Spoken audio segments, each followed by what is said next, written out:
Hello everyone, my name is Teacher Abigail and I am a full-time teacher with VIPKid. Today we are going to be talking about how to use the VIPKid Teacher App, what it is, what you can use it for, and just everything you need to know as a beginner with absolutely no idea what to do with this app. So whether you are just applying to VIPKid or you have been working with them for a while and for whatever reason you haven't downloaded the app, this video will help you understand why you should download it and what you can do with it. So the first and most important thing you can do with the app is open and close your schedule. And I love that I can do this right from my phone, because if I'm out somewhere and I realize I'm going to be a little bit late and I have my 10 p.m. class left open, I have the slot left open, I haven't booked a class yet, I want to close it off, I can just close it right from my phone. It only takes 2 seconds. And on the flip side, if you decide hey, I have some extra time, I'm going to be home, I'm just going to go ahead and open up my schedule and see if any classes come through, you can do that too. And that's the great thing about working for this company, because you can open and close your schedule and it's easy to do, because if the class isn't booked, you can literally close off that slot even just hours before. You are just totally in control of your own schedule.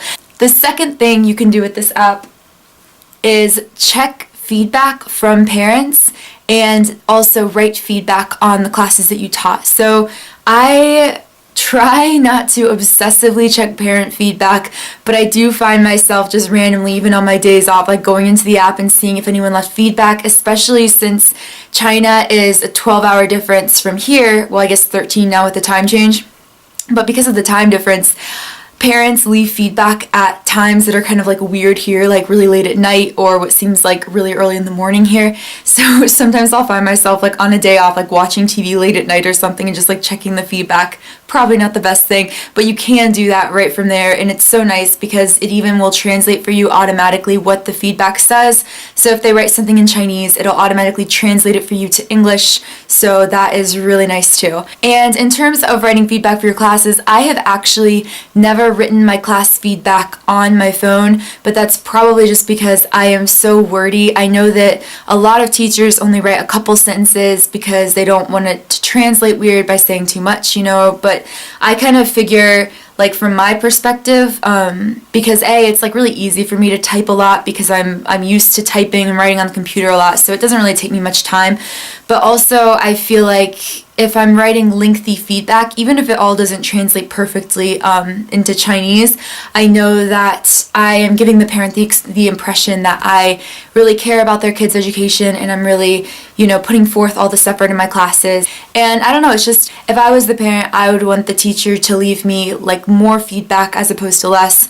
So I leave a lot. So anyway, it would just be a lot to type out on my phone. I know some people that actually write their feedback using the voice dictation thing on your phone where you can speak into it and it'll kind of just write it out for you. So that's a really cool idea too if you want to do that. But anyway, that's that. Number 3, this is probably what I do most often, which is check my upcoming classes. You can see right when you go into the app, it'll show you when your next class is, which is really nice in case you forget what day you're teaching next or whatever, when your next class is.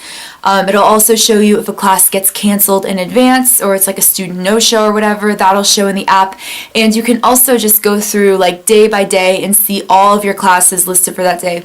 Actually, from the app, I forgot about this because I always prepare for my classes using my computer, but you can actually even look through all of the class materials from your phone. So you can look through all of the lesson plans and what all the slides will look like and everything. It's all right on your phone. You can see all the information for the student. So a pro to that would be if you're running late and you don't have time to prepare for your classes at home, you can always use your phone wherever you're out and be able to look through all the materials and be mentally prepared for your class.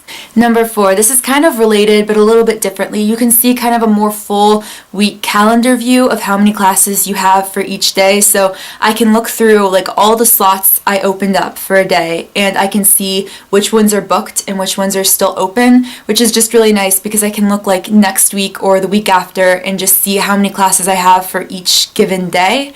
And it's just really convenient to be able to say, okay, so this day I'm teaching 10 classes, this day I'm teaching 8, and just be able to kind of have that all laid out for you. And finally, number 5, you can check your profile so you can see whatever photos you uploaded to associate with your profile. You can see your bio, you can see your profile video that you uploaded when you got hired. And again, I can do a whole different video on how to set up your profile in the beginning because that's all super important.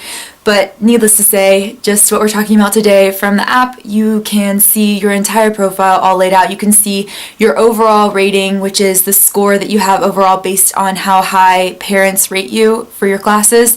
And you can also see the number of followers that you have. And personally, I don't really pay too much attention to this. I think this just kind of parents who bookmark you as a teacher because they really like you and want to kind of know that you're opening up slots and have you kind of saved for the future to book with their kid.